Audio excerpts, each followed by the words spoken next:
Conducta, tal y como dijo Skinner, si no recuerdo mal, en el año 1953, en su conocida obra Ciencia y Conducta Humana, es todo aquello que hace un organismo vivo. Es una definición que ha recibido y que de hecho sigue recibiendo numerosas críticas, muchísimas críticas, por parte de, evidentemente, de psicólogos que no se adhieren a la visión conductual, digamos, de la psicología, incluso dentro de los psicólogos que estarían dentro de la propia visión conductual. Tampoco hay demasiado consenso, no se le suele dar demasiado la razón a Skinner en este sentido, quitando algunos contextos, y es verdad que tiende a ser muy criticado. Una de las críticas que más especialmente ha recibido esta definición, entender la conducta como todo aquello que hace un organismo vivo, es precisamente que se trata de una definición muy amplia.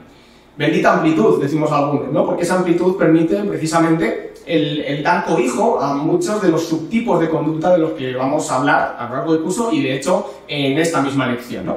El objetivo de esta primera lección precisamente es ensanchar todo lo que podemos ver que cabe dentro del epígrafe de conducta y ver cómo esa definición, que a priori puede parecer demasiado amplia, como demasiado general, lo bueno que tiene es que nos permite después realizar ramificaciones, ¿no? Efectivamente hablamos de la conducta como un fenómeno natural, un fenómeno que ocurre en el universo, que tiene que ver con lo que hacemos los organismos vivos, pero que no por ello, siempre que hablemos de conducta, hablamos de conductas que dependen de las mismas variables, que se rigen por las mismas leyes, es decir, sabemos que hay mucha variabilidad dentro de eso a lo que llamamos conducta. Hay muchos tipos de conducta y podemos hacer tantas distinciones como sean necesarias para ajustarnos a los objetivos que nuestro análisis conductual tenga en un momento dado.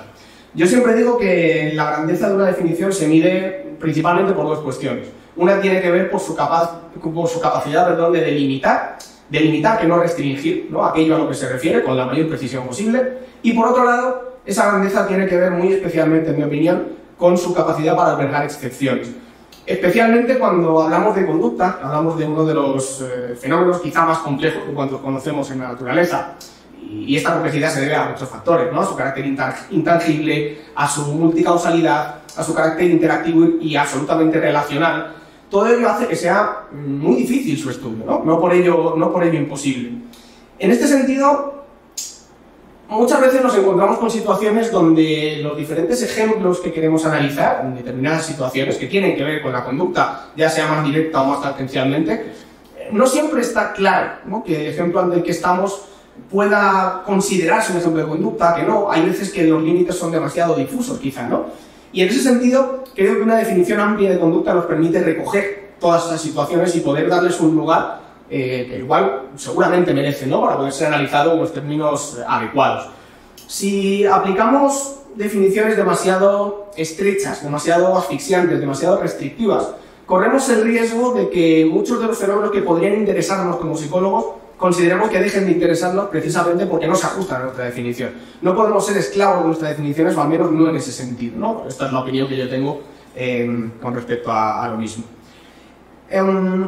Pensad que realmente cuando hablamos de conducta, ya lo he dicho, hablamos de algo extremadamente complejo y de algo que, por tanto, tal y como pasa con muchos otros objetos o dominios de estudio, ¿no? De los que se encargan otras disciplinas científicas, como puede ser la biología, la química, física, la sociología incluso.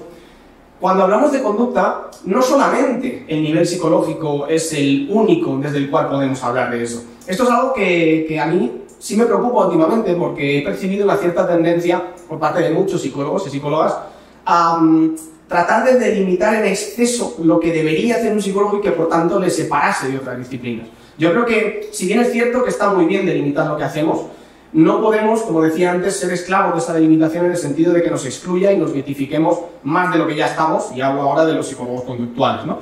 Creo que la conducta es algo que puede y que de hecho debe ser analizada desde múltiples puntos de vista, y no por esto estoy diciendo que valga cualquier cosa a la hora de analizarlo. Lo que estoy diciendo es que diferentes disciplinas con diferentes niveles de análisis pueden y de hecho probablemente deban perfectamente analizar la conducta con las herramientas propias de su nivel de análisis. Un biólogo puede estudiar la conducta perfectamente, en la neurociencia pueden estudiar la conducta, en la ecología se estudia la conducta y en muchas otras áreas afines. Creo que de hecho los psicólogos conductuales, en la medida en que no agrandemos estas fronteras, vamos a tener dos problemas. Uno, es que vamos a perdernos muchos de los avances que se van a realizar con respecto a la conducta porque no estamos siendo partícipes de ellos.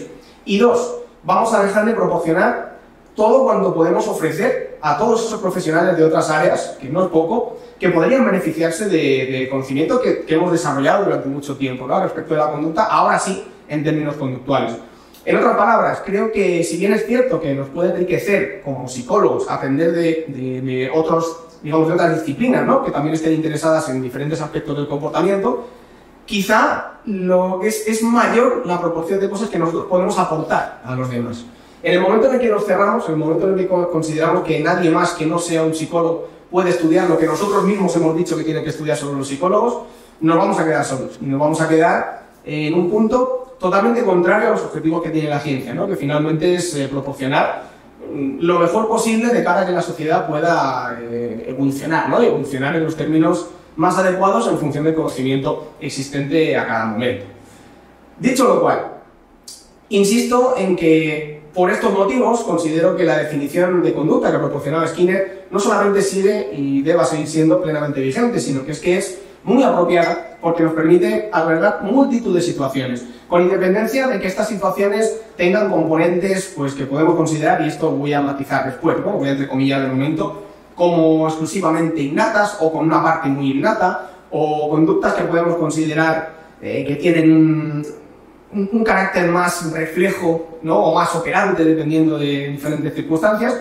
Podemos hacer millones de distinciones. De hecho, en este apartado vamos a ver unas cuantas de ellas, algunas muy importantes, y veréis cómo, si no fuese porque manejamos una definición de conducta más o menos común, ¿no?, como categoría general donde podemos albergar todo eso, sería muy complicado después hablar de los términos en los que hablamos. Pensad que todo esto no es mera palabrería, no es una cuestión de mera semántica, es una cuestión conceptual y sobre todo técnica, porque el hecho de poder meter dentro de esa definición tan amplia diferentes subtipos de conducta, cada uno con sus particularidades, con sus especificidades, pero manteniendo, ¿no?, esa pertenencia a la categoría general, nos va a permitir después analizar prácticamente cualquier conducta que se produzca y sobre todo saber identificarla y de esta manera saber a qué mecanismos tenemos que mirar, muy especialmente cuando hablamos de la conducta aprendida, para entender el comportamiento y eventualmente también para modificar.